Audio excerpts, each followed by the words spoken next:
আজকে অনেকগুলো মুরগি নিয়ে আসছিল সকালবেলা। তো এই ভিডিওটা আমার দেওয়া হয় নাই, ভাবছি একবারে রান্নাবান্না করে ভিডিও দিব। বাবারে বাবা, বেশি কক কক করছিল মুরগি, একবারে দিছি সবাই। ভালো হয়েছে না বলেন? বেশি বাড়াবাড়ি করে। যাক, এখানে কাটাকুটা শেষ করে ফ্রিজে ঢুকাই দিছি সব। আর এখানে নিয়ে নিয়েছি কিছু রান্না করার মতো। তো একটু শিং মাছ নিয়েছি লাউ দিয়ে রান্না করব বলে, কিন্তু লাউ দিয়ে আর রান্না করা হয়নি। আর এখানে ছিল কলিজা, পা, ব্যবসা। আর এখানে কিছু ছিল সকালের নাস্তা, এখানে ভরে আছে। আবার পেঁপে কেটে নিয়েছি। তো এখানে আমি হলুদ মরিচ সব কিছু দিয়ে তরকারিগুলো কষাই নিচ্ছি। এখানে সুদ মাংস নেই, ছিল পা, কলিজা, চামড়া। এগুলো আমরা খাই না, আজকে হঠাৎ নিলাম, ইচ্ছে হলো।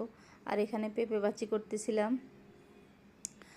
তো এখানে আবার শিং মাছ ভেজে নিয়েছি আর কলিজাগুলো উঠাই রাখছি, কারণ হলো এগুলো গলে যাচ্ছিল। তো এখানে আবার পেঁয়াজ আর কাঁচকলা নিয়েছি, রান্না করব শিং মাছ দিয়ে। আর এই শাপলাগুলা আমার ভাবি দিয়েছে, খুলনা থেকে আনছে। কাঁচকলাটাও আমার ভাবি খুলনা থেকে আনছিল। তো এখানে প্রায় তরকারি হয়ে আসছে। তো এখানে আবার পেঁপেগুলো দিয়ে দিছিলাম ভেজে। এগুলো দিয়ে পেঁপে দিয়ে রান্না করব, এভাবে খেলে খুব ভালো লাগে, সুস্বাদু মনে হয়। আপনারাও চাইলে খেতে পারেন। তো তরকারিটা অনেক মজা হয়েছিল।